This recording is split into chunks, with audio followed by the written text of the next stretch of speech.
You have been talking about the changing pressures on boys and men in America for a number of years now, and it really played out during Just this like I election for said, people in a surprising the first way. comment, we hate Men you, you're supported former President Trump by a third. the first comment says we hate you, you're toxic and violent. A few minutes later, hey, you're our allies, right?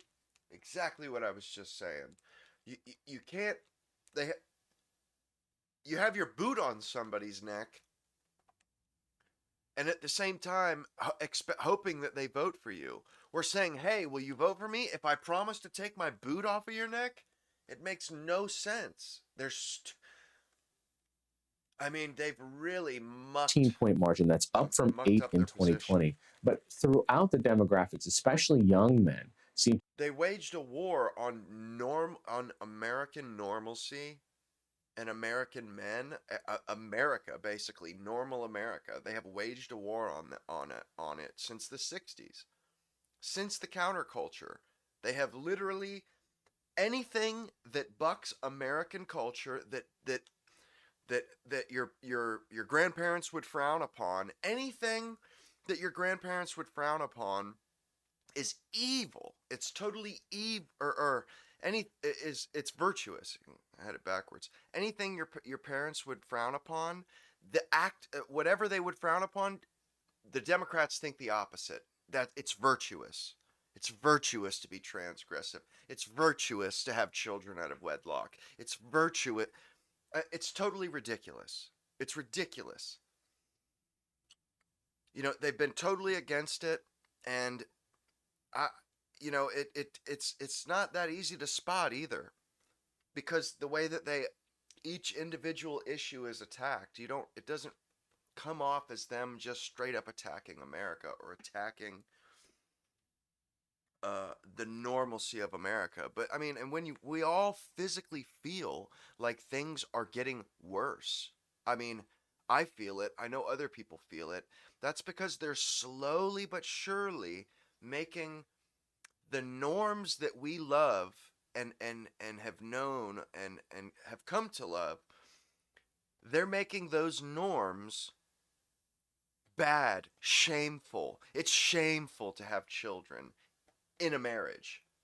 That's shameful. I remember when I was 19 and I was thinking about marriage, and I asked my girlfriend at the time. I got laughed out of the room. Straight up, I got laughed out of the room. I was shamed because I wanted a normal American life. I mean, I'm so sick of seeing the country I love, the people I love, the culture I love, the traditions I love, the statues, the art, the buildings, everything. They must destroy it. They're on this we must destroy it kick. Anybody who's foreign, they're for and is automatically virtuous. If you're an immigrant, it doesn't matter if you just killed people by illegally turning on a road. It doesn't matter. It does not matter. If you are foreign, if you are anything but American, you are virtuous to the Democrats. And they are here to fight for you. If you are American, you have the white picket fence, or you want the white picket fence, you're evil. You're evil. Period. It's that simple. I mean, it's gotten to that point. A few years ago, I wouldn't have said that, but now, like, the constituency of the Democratic Party or Democrat Party, I see comments all the time where they're just like, Republicans are evil, Trump voters are evil, and it's just like it blows my mind. And what's crazy is I hear people say, oh, I'm leaving the Democrat Party because they're not sane anymore. No, what you mean is they're not advocating for normal anymore. They're not advocating for civilized or safety anymore. They're advocating for criminals now. They just they lost Alan Dershowitz. He came out and he's going to vigorously oppose Democrats from now on. and he's been vigorously opposing Republicans since the 60s, and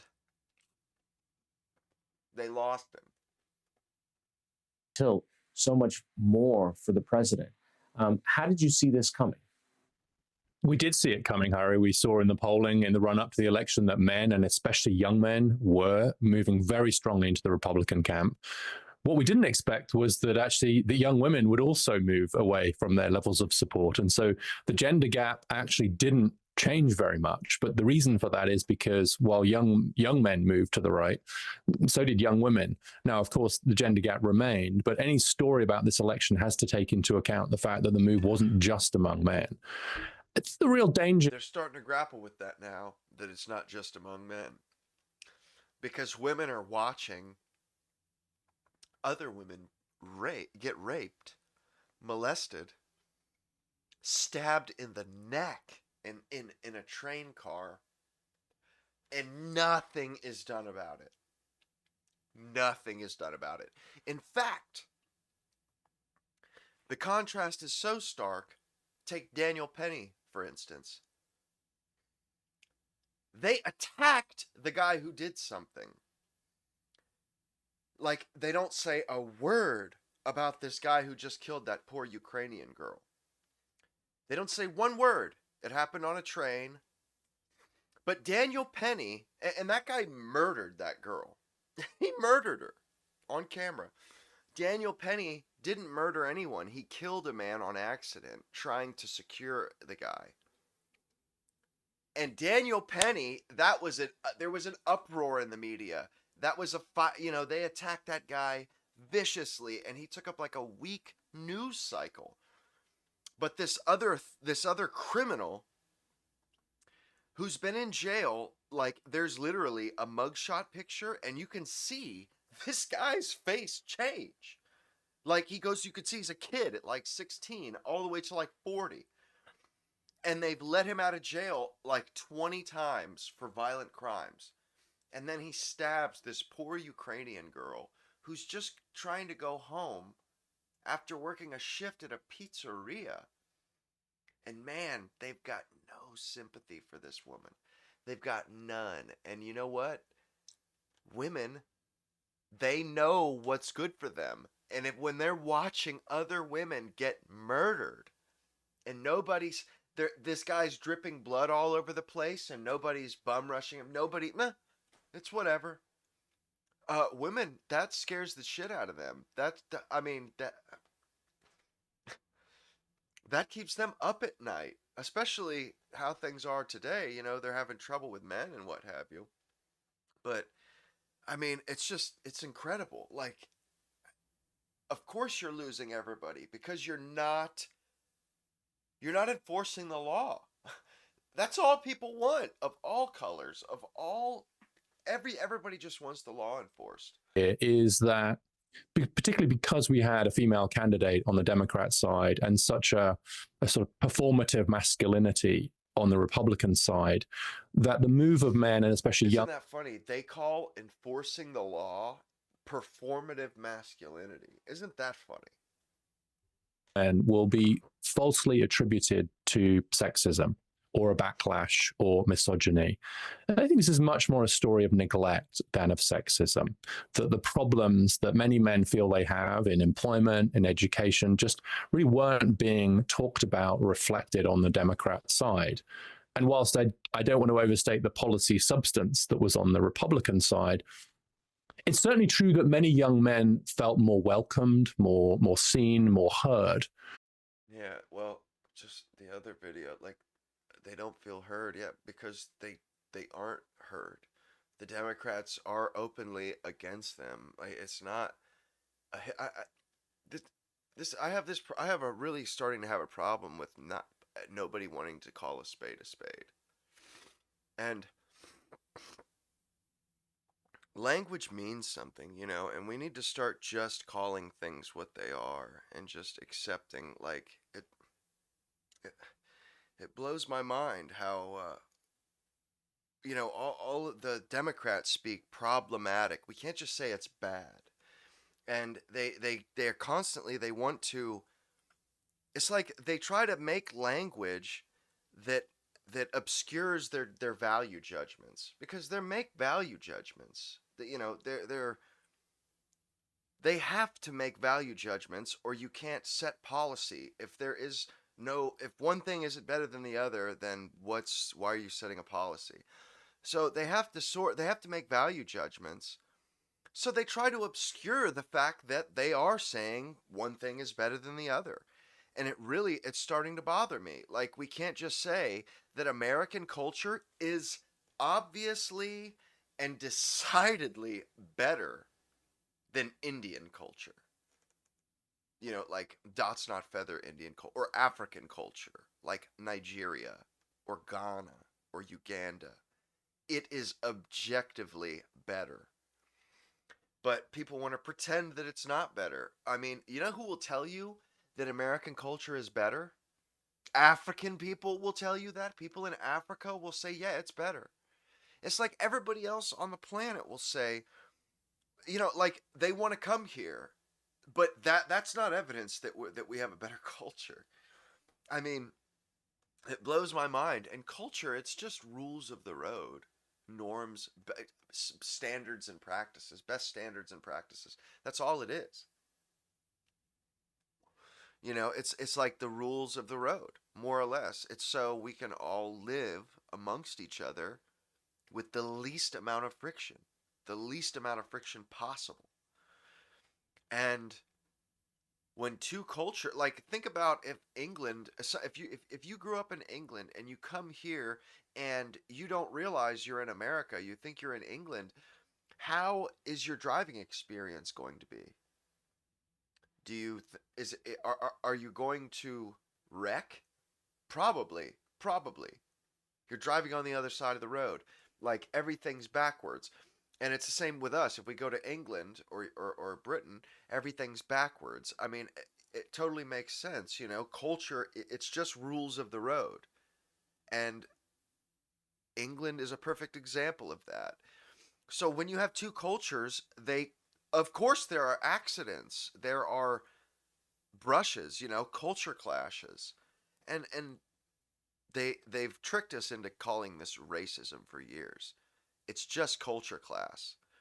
Like, you know, in a like, I live in an HOA, and they expect me to maintain my home. I can't let grass grow between the cracks of the sidewalk. I cannot let the driveway get dirty. I have to maintain a standard, a standard, or I have to leave the community. Basically, more or less, they'll put a lien on my house, more or less. And that and that's there's a reason for that, because they want the neighborhood to look good. They don't want to live amongst riffraff. You know, that that's what they call white flight, is people just not wanting to live, or not wanting to raise their kids amongst people that are beneath them. And when I say beneath them, uncouth. People that steal, people that teach their, or are okay with their kids stealing. Yeah, I don't want my kids growing up around those kids, because I know how that goes. That's how kids pick things up from other kids. That's why people set up their little communities, and it keeps the issues at a minimum. I mean, and it's where you live, and that's what you want. And if you get like in my neighborhood's mostly white, always has been. I mean, there's been Indians here and there. There's been other people, and they fit in fine because they keep their house. Their house looks good. They keep to themselves. We all keep to ourselves. I haven't talked to a neighbor in a decade, it seems. But I mean, we all keep to ourselves. But then, you know, I know a couple neighborhoods over, there are some low class people. They have car parts all in their yard and stuff. You know, that's a culture clash. That's what that is. You know, and it's like it's people call it classism and stuff, but it's not. It's just a like a way of living, a lifestyle. You know, and people separate themselves according to lifestyle. I mean, it's that simple. And the funny thing about culture, like black culture, the importance of having money for them is status. Whereas like me as a kid, like if my house isn't in order, my family and the people around me will will call me to the carpet on that. Like, what are you doing buying a new car when you're homeless? That makes no sense. Or what are you doing buying a brand new BMW when, you're living out of a suitcase? Or, like, that's how the kind of family I grew up in. Like, no, you don't.